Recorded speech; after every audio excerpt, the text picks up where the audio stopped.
Hi dears, ഇന്ന് നമ്മൾ തയ്യാറാക്കുന്നത് സദ്യയുടെ ഒരു സ്പെഷ്യൽ ഐറ്റമാണ്. ഓണസദ്യക്ക് ഒരു എളുപ്പത്തിലൊരു കുറുക്കുകളൻ ഉണ്ടാക്കി നോക്കാം. പുളി ഇഷ്ടമുള്ളവർക്ക് തീർച്ചയായും ഇത് ഇഷ്ടപ്പെടും. അതിനു വേണ്ടി ഇവിടെ 8 പച്ചമുളക് എടുത്തിട്ടുണ്ട്.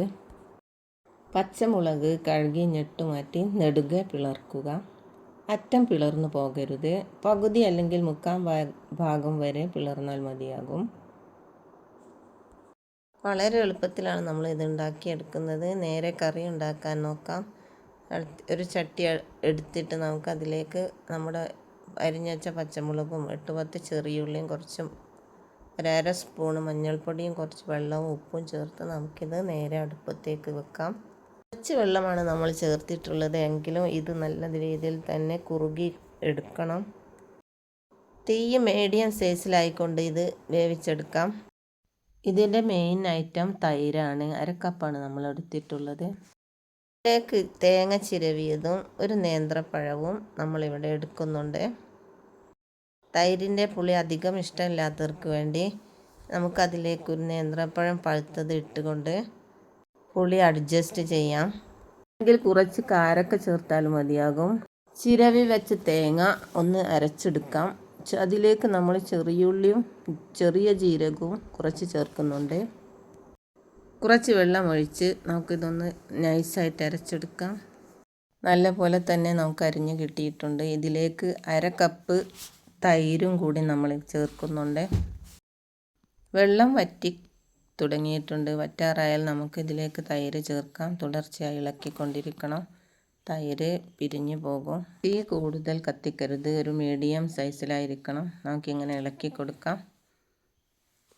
നല്ല പുളിയുള്ള തൈരാണ് നമ്മൾ ഇതിലേക്ക് ചേർക്കുന്നത്. നമ്മുടെ കാളൻ വേണ്ടത്ര കുറുകിക്കഴിഞ്ഞാൽ അതിലേക്ക് നമുക്ക് തേങ്ങയും ജീരകവും അരച്ചത് ചേർക്കാം. കറി എത്രയും വറ്റിക്കുന്നു അത്രയ്ക്കും നല്ലതാണ്. കുറുക്കു കാളൻ എന്നാണല്ലോ പേര്. അടുത്തതായി നമ്മൾക്ക് ഇതിലേക്ക് അരച്ച് വെച്ച തേങ്ങ അരപ്പ് ചേർക്കാം. തേങ്ങ ചേർത്താൽ പിന്നെ അധികം തിളപ്പിക്കരുത്. ഒന്ന് തിള വന്നതിന് ശേഷം പെട്ടെന്ന് തന്നെ ഇത് ഇറക്കി വെക്കണം. അടുത്തതായി നമ്മൾ ഇതിലേക്ക് അരിഞ്ഞു വെച്ച നേന്ത്രപ്പഴം ചേർക്കാം. ഒരു നേന്ത്രപ്പഴമാണ് ഞാനിവിടെ എടുത്തിട്ടുള്ളത്. അത് നല്ല രീതിയിൽ വെന്ത് പോകാതെ തന്നെ നമുക്കിത് ഇറക്കി വെക്കണം. നല്ല പുളിയുള്ള ഈ കറിയിലേക്ക് നമുക്ക് നേന്ത്രപ്പഴം ചേർക്കുമ്പോൾ ഒരു പ്രത്യേക ടേസ്റ്റ് ആയിരിക്കും. മധുരവും പുളിയും എരിവും ഒക്കെ കൂടിയുള്ള ഒരു രുചി. അടുത്തതായി കറിയിലേക്ക് ഇനി താളിച്ചത് ചേർക്കാം.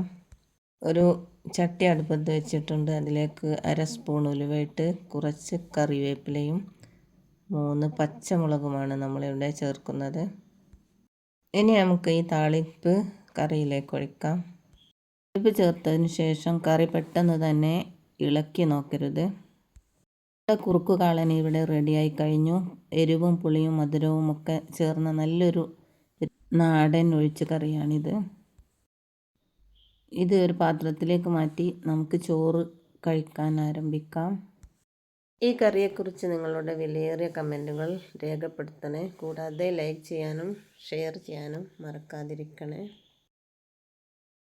ഇൻഷാ അല്ലാഹ് അടുത്തൊരു വീഡിയോയുമായി വരുന്നത് വരേക്കും എല്ലാവർക്കും താങ്ക് യു ഫോർ വാച്ചിങ്.